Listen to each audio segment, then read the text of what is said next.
Sziasztok! Szandi vagyok, és az ifjúsági könyveknek a második részével jelentkeznék, ahol a régi pöttyös és csíkos regényekről lesz szó. Fogadjátok szeretettel! Talán néhányatoknak ismerős lesz ez a szó, ha azt mondom, hogy régi pöttyös és csíkos regények.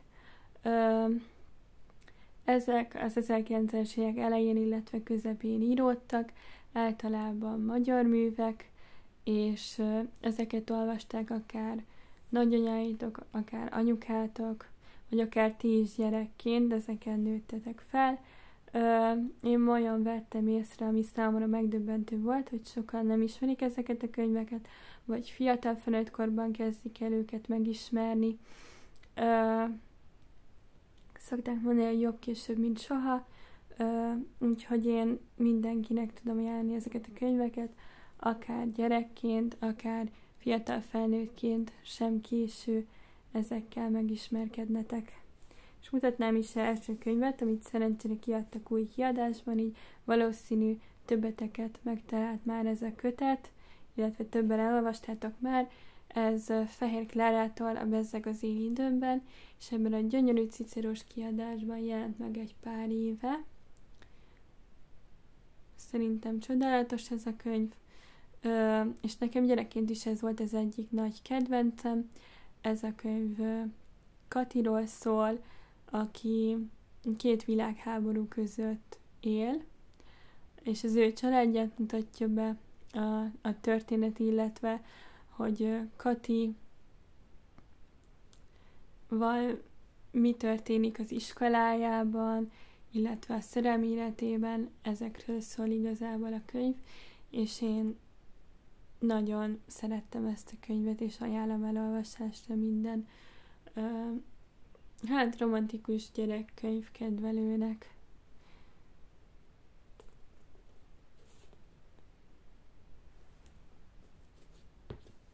A következő könyvsorozat, amit bemutatnék, azok a Kertész Erzsébet könyvek lennének. Ezek az új Móra kiadásban vannak meg nekem, és ezek a legújabb kiadások Kertész Erzsébet könyveiből. Én ezeket gyűjtöm is, és nagyon szeretem őket, mert nagyon minőségi, ilyen kemény borítós kiadások. És általában képzeljétek, rajzok is vannak bennük, amik egyébként csodálatosak. Ez az első könyv, amit mutatnék, ez a Kertész Erzsébettől, a Csipkeből volt Brüsszelben című könyv. Ezek igazából történelmi könyvek, és egy-egy híres személyiség életét mutatják be. Ez Podmánszky Júliáról szól például, és hát én nagyon szerettem ezt a történetet, mert ebben a történetben Podmánszky Júlia egy igazán jó feleségként jelenik meg, és támogató feleségként. És ő volt ugye Josika Miklósnak a felesége, aki egy ismert író volt Magyarországon.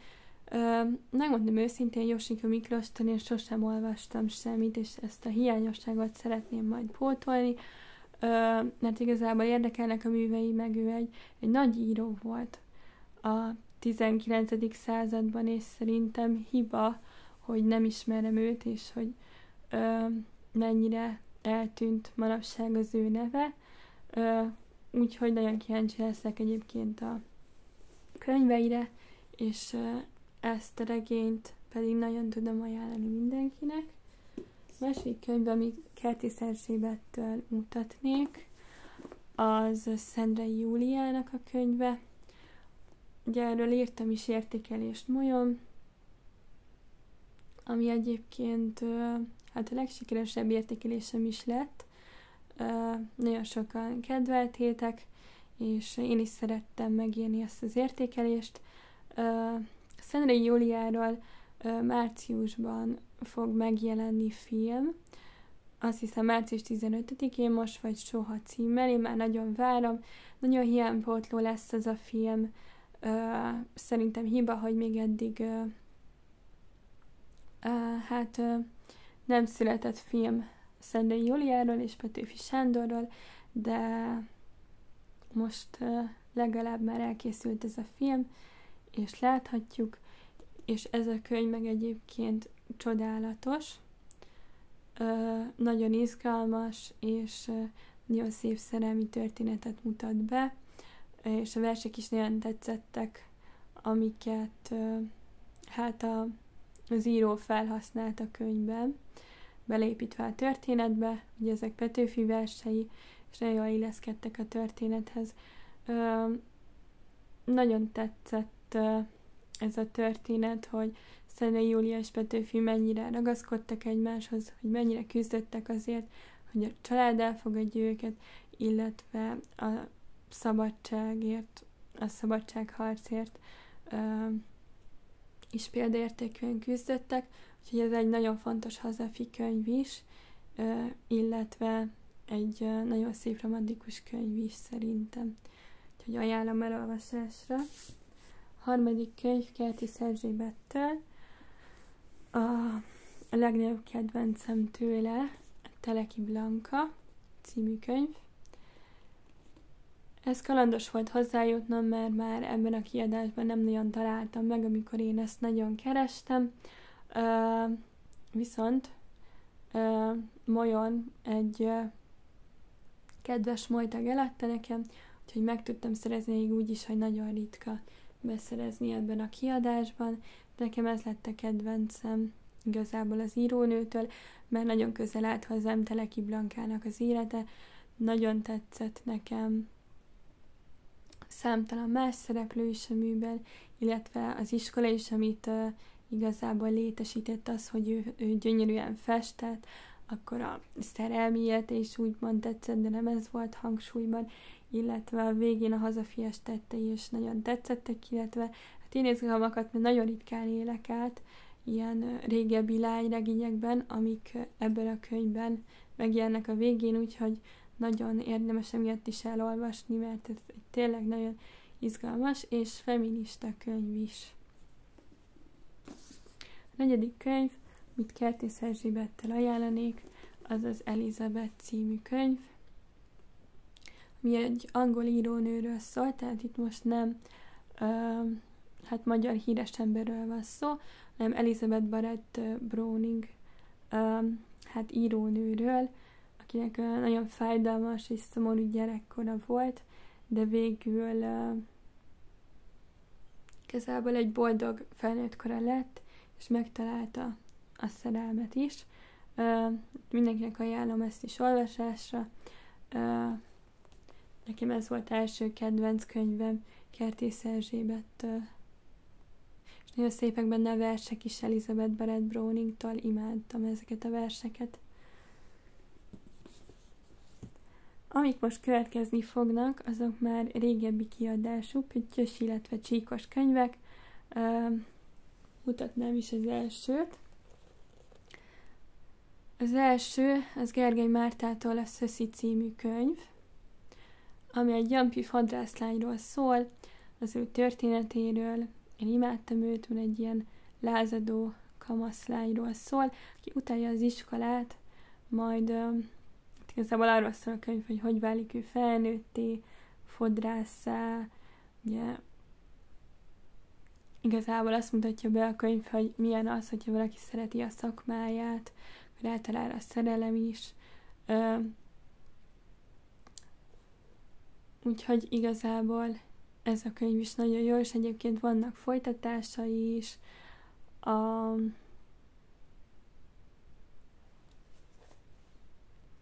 házasság elégséges, és az iskolatársak, és ezek is nagyon jók, ezek a folytatások. És egyébként a házasság elégséges könyvből annak idején film is készült, Törőcsik Marival és Bodrogi Gyulával. Én azt a filmfeldolgozást is nagyon szeretem, és tudom ajánlani. Nagyon jól bemutatja az 1950-es, 60-as éveket, ezt a szocialista rendszert, hogy igazából inkább azt, hogy hogyan éltek a szocializmusban az emberek. Számomra ez mindig érdekes egyébként. Következő könyv, amit ajánlanék, bár nem olvastam el, az Turi Zsuzsától az Angéla. Én Turi Zsuzsa írónőt már ismerem, de régen gyerekként olvastam a Tűzpiros üveggömböt. Hát, így felnőttként már nem biztos, hogy újra olvasnám, mert az tényleg nagyon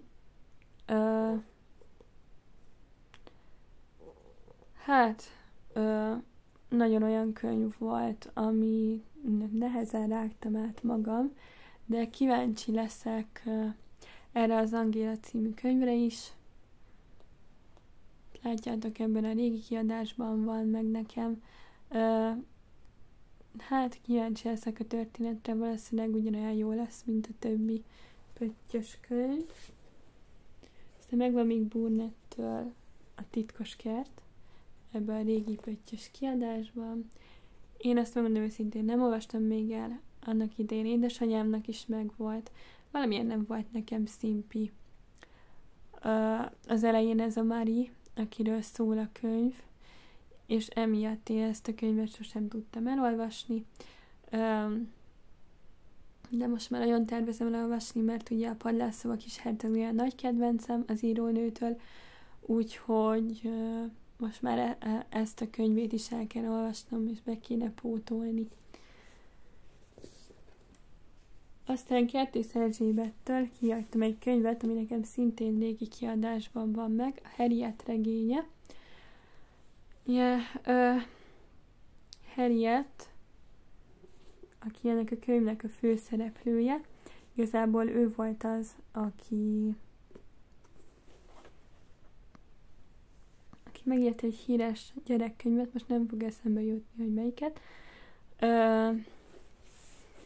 Szóval erre a történetre is kíváncsi leszek. Ez sem magyar személyiségről szóló könyv. Következő könyv Jankó Olgától az Elmaradt tánc. Szintén egy magyar történet, és 1848-as, 49-es szabadságharc eseményeit követjük végig, és előtte például a forradalom eseményeit is. Hát ez a könyv nagyon jól jött annó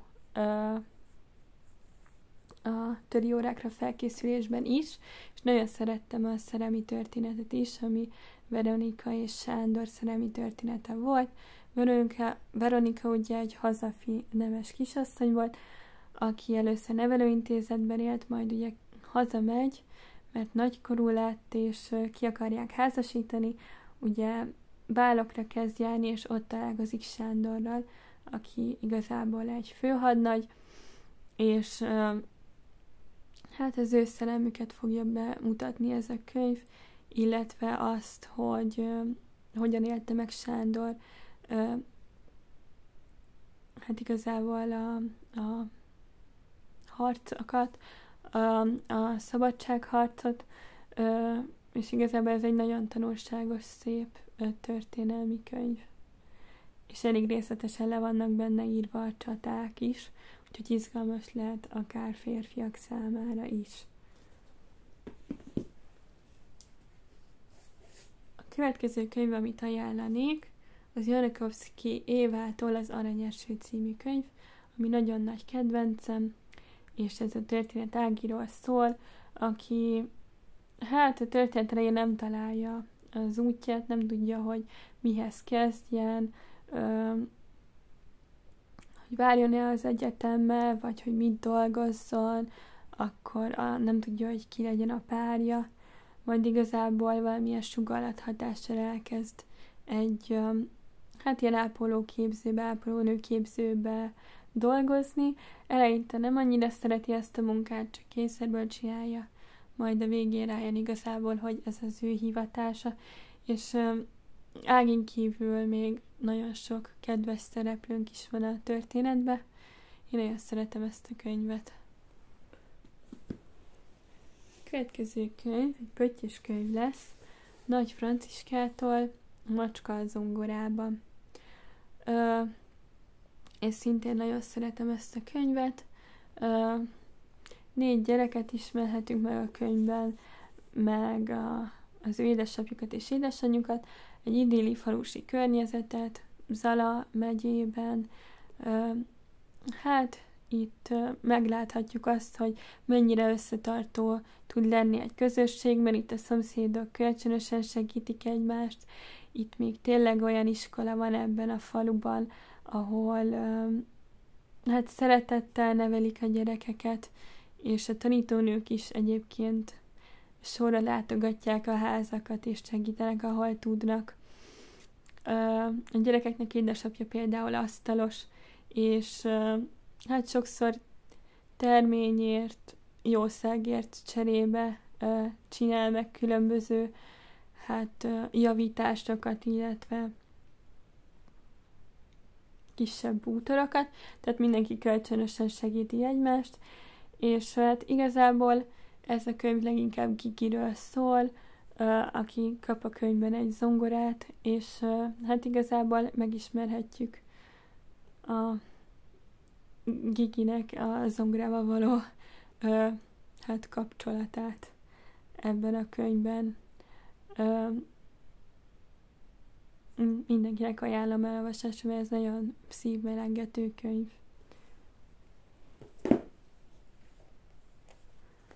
Aztán a következő könyv a Sohonyai Edittől a Macskaköröm. Ebben ez az újabb Móra kiadásban van meg nekem. Ez a könyv naplóregészszerűen van megírva, mint a Szent Johanna Gimi. Én ahhoz szoktam hasonlítani. És igazából nekem sokkal jobban tetszett, mint a Szent Johanna Gimi. Sokkal közelebb állt hozzám ez a könyv, sokkal viccesebb szerintem. És hát szerintem érdemes ezzel is megismerkedni.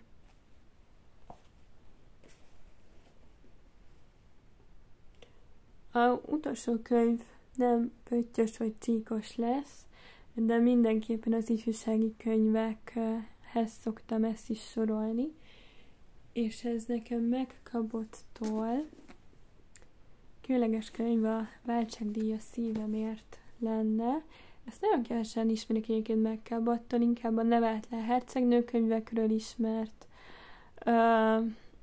Én viszont ezt a Mia Thermopolis által írt könyvet ismerem, ami igazából egy középkori történelmi regény, ugye szerelmes, és Finuláról szól, aki hát egy Molnár családból származik, és mivel Finulának a nővére váratlanul terve esik, és semmi pénze nem marad, ezért Finula elhatározza, hogy akkor elrabol egy férfit, és váltságdíjat követel érte, és így megoldódik az ő családi problémájuk, és hát ebből származik majd számos bonyodalom,